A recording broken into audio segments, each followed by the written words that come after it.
Ito yung kailangan natin para sa paggawa ng loud horn. Unang-una, itong relay. Ito yung magsusupply sa ating loud horn galing sa ating stock na wiring.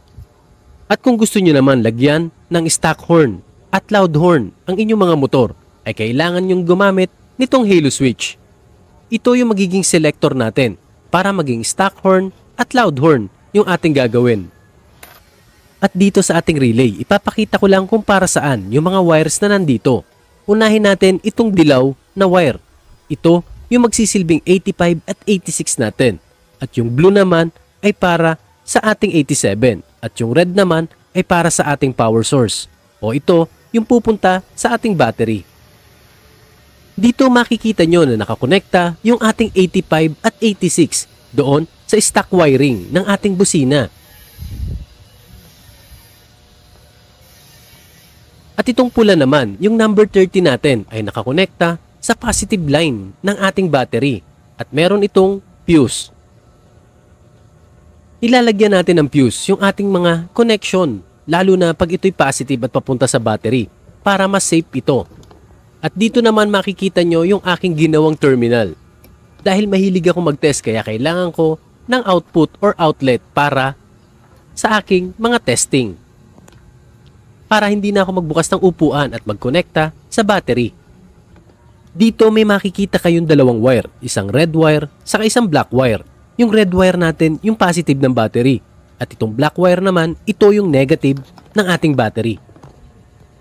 Dito makikita nyo na nilagyan ko pansamantala ng electrical tape yung ating mga connection para hindi po ito magdikit-dikit. Makikita nyo rito na meron akong kulay blue. Para dito sa maliit na horn. Ito yung magiging positive ng ating horn. At yung dilaw naman ay yung kanilang magiging negative. At dito naman sa loud horn, meron itong pula sa kadilaw. Yung pula yung magiging positive ng ating loud horn. Bali yung dilaw dito ay nakakonekta na sa negative ng battery. So dalawang linya na lang yung walang connection dito. Yung blue saka yung red. Uunahin nating i-connecta itong blue dito sa number 87 ng ating relay. Kagaya ng nakikita nyo.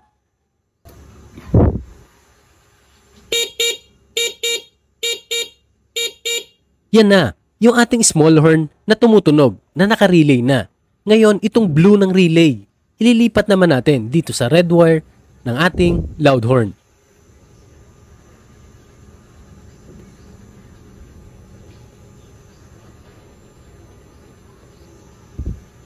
At ito na yung pinagsamang blue wire saka red wire.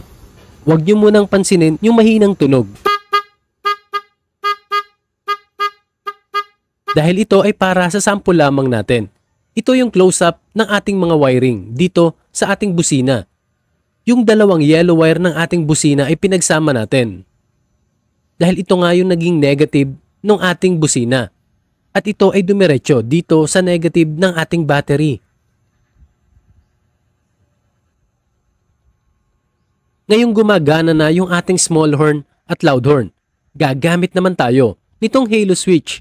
Ito yung maglilipat-lipat ng power papunta sa small horn at loud horn para magkaroon tayo ng dalawang klaseng busina sa ating mga motor.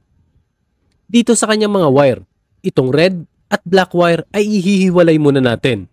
Dahil ito lang naman yung nagpapailaw sa ating LED ng halo. Kaya hindi naman natin ito masyadong kailangan at optional na para pailawin ito. Ito yung tatlong wire na natitira dito sa ating halo switch. Merong green, yellow, at white. At nandyan na yung mga kulay na dapat nyong tandaan. Katulad nitong green, yung white, at ang yellow. Yung yellow yung nagsisilbing ating common or yung supply. Dito papasok yung ating relay sa yellow na wire. Ito yung yellow na wire. Ikakabit natin ito dito sa number 87 ng ating relay. Dahil ito yung magiging supply. At dito naman sa dalawang wire na natitira, itong sa green, saka sa white wire, pwede na ito magkapalit-palit kung alin man yung gusto mo. Pero dito sa video, itong green yung ilalagay natin dito sa small or sa ating maliit na busina.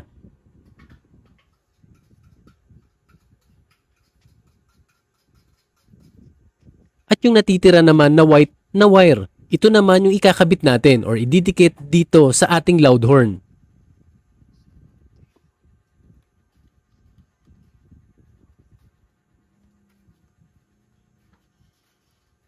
Ngayon, kumpleto na yung setup natin para sa ating dual horn.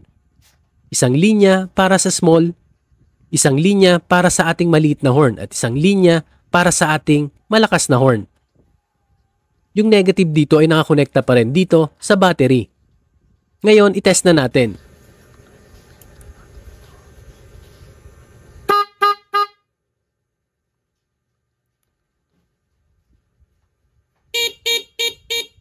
Applicable ito sa lahat ng uri ng motor, mapa big bike or small bike. Iisa lang po yung paraan ng pagwawiring, lalo na kung sa busina yung ating pag-uusapan. Isama na rin natin yung paglalagay ng horn interruptor. Ito yung pagbumusina ka ay parang machine gun, yung papapapapapapapapapap. Yan po yung ating horn interruptor. Ganito lang din po kadali maglagay nito dito sa ating stock na wire. Yung wire na galing or yung wiring na galing sa ating motor, ilalagay lang natin itong positive at negative. Ito ay wiring galing sa isang dulo ng ating interruptor. Ito yung didiretso dito. Papalitan muna natin yung nakasuksok dito sa ating stock wire. Huhugutin muna natin yung relay at ilalagay itong interruptor. Basta tandaan nyo lang maigi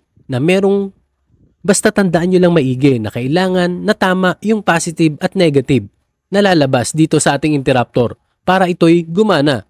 Kung sakali mang hindi ito gumana, baligtarin nyo lang yung pagkakasuksok dito sa ating stock wire. At dito naman sa kabilang dulo, parehas na dilaw ito. Ibig sabihin kahit alin dito ay pwede ilagay dito sa ating relay. Hindi na kailangan ng positive at negative dito. Kahit magkaiba yung wiring na nailagay natin dito na papunta sa ating relay ay walang problema. Inalis ko muna yung ating halo switch at directly muna itong nakakonect dito sa ating small horn. At itest muna natin ito ng solo sa bawat busina.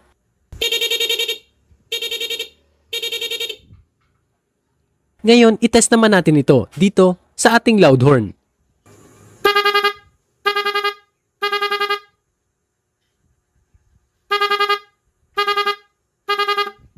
Ngayon, gamitan ulit natin ng halo switch para pwede na nating ilipat-lipat yung ating busina. Yung yellow wire, diretso sa ating relay.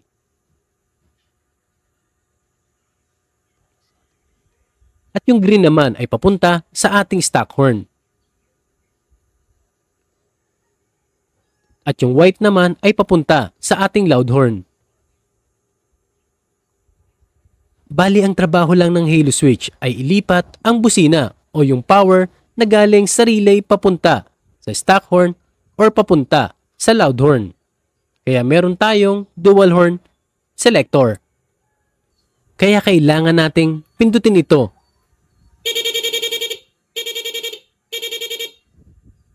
Para mag-iba-iba yung tunog ng ating busina.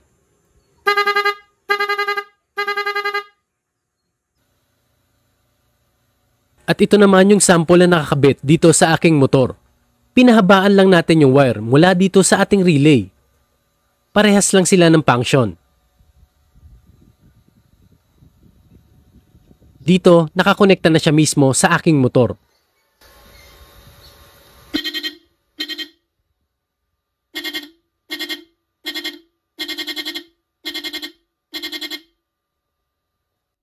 Ganyan lang po kadali maglagay ng interruptor sa ating mga motor.